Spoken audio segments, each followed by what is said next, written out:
சிவகங்கை மாவட்டம் காரைக்குடியில் அரசு பள்ளி ஆசிரியர்களின் போராட்டத்தால் மாணவர்களே பாடம் நடத்தும் அவலம் ஏற்பட்டது.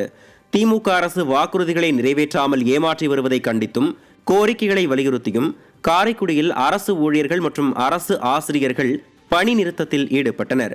இதனால் பெரும்பாலான ஆசிரியர்கள் தங்களது பள்ளிகளை பூட்டிவிட்டு போராட்டத்தில் கலந்து கொண்டதால் மாணவர்களுக்கு வழங்கப்பட இருந்த காலை உணவு வீணாகி போனது. மேலும் உயர்நிலை பள்ளிகளில் சில ஆசிரியர்கள் மட்டுமே வருகை தந்ததால் ஆசிரியர்கள் இல்லாத வகுப்பறைகளில் மாணவர்களே பாடம் நடத்தும் அவல நிலை ஏற்பட்டது. திறனற்ற திமுக அரசு வாக்குறுதிகளை நிறைவேற்ற தவறியதால் மாணவர்களின் கல்வி பாதிப்புக்குள்ளாகும் நிலை ஏற்பட்டுள்ளது.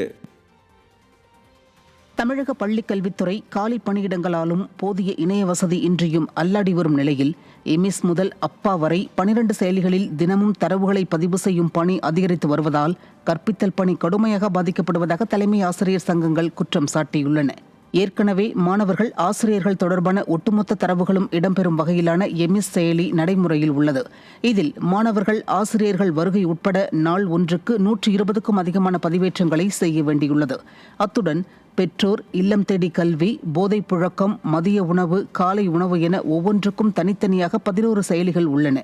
தற்போது 12வதாக அப்பா என்ற புதிய செயலியை வழங்கி தங்கள் சுமையை அதிகப்படுத்தி விடியா திமுக அரசு தங்களை பாடாய்படுத்தி வருவதாக தலைமை ஆசிரியர் சங்கங்கள் குற்றம் சாட்டுகின்றன. தேர்தலின் போது ஸ்டாலின் அளித்த வாக்குறுதிகளை நிறைவேற்ற வலியுறுத்தி ஜாக்டோ ஜியோ அமைப்பினர் தமிழகம் முழுவதும் தற்செயல் விடுப்பு எடுத்து ஆர்ப்பாட்டத்தில் ஈடுபட்டனர். ராணிப்பேட்டை வருவாய் கோட்டாட்சியர் அலுவலகம் எதிரே தமிழ்நாடு அரசு அனைத்து துறை ஓய்வூதிய சங்கம் சார்பில் ஸ்டாலின் அரசை கண்டித்து ஆர்ப்பாட்டம் நடைபெற்றது. இதேபோல் மயிலாடுதுறை மாவட்ட ஆட்சியர் அலுவலகத்தில் நூற்றுக்கணக்கானோர் பங்கேற்று தங்கள் கோரிக்கைகளை வலியுறுத்தி ஸ்டாலின் அரசை கண்டித்து கண்டன கோஷங்களை எழுப்பினர்.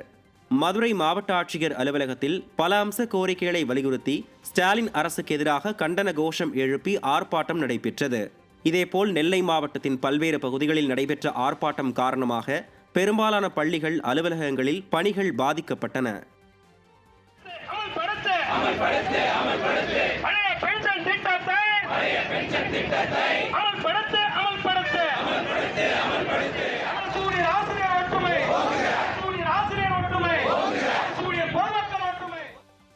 பழைய ஓய்வூதிய திட்டம், காலி பணியிடங்களை நிரப்புதல் உள்ளிட்ட 10 அம்ச கோரிக்கைகளை வலியுறுத்தி தமிழகம் முழுவதும் அரசு ஊழியர்கள், ஆசிரியர்கள் விடுப்பு எடுத்து போராட்டத்தில் ஈடுபட்டனர். இதன் ஒரு பகுதியாக விருதுநகர், சேலம், கன்னியாகுமரி மற்றும் திண்டுக்கல் ஆகிய மாவட்டங்களில் நடைபெற்ற ஆர்ப்பாட்டத்தில் ஈடுபட்ட ஜாக்டோ ஜியோ அமைப்பினர் ஸ்டாலின் அரசுக்கு எதிராக கண்டன கோஷம் இட்டனர். அப்போது தங்கள் கோரிக்கையை நிறைவேற்றுவதாக வாக்குறுதி அளித்து ஆட்சியை பிடித்த திமுக 4 ஆண்டுகளாக தங்கள் முதுகில் குத்தி வருவதாக குற்றம் சாட்டினர். மேலும் ஸ்டாலின் அரசுக்கு வரும் தேர்தலில் தக்க பாடம் புகட்டப்படும் என்றும் தொடர் வேலை நிறுத்த போராட்டத்தில் ஈடுபட உள்ளதாகவும் எச்சரித்தனர்.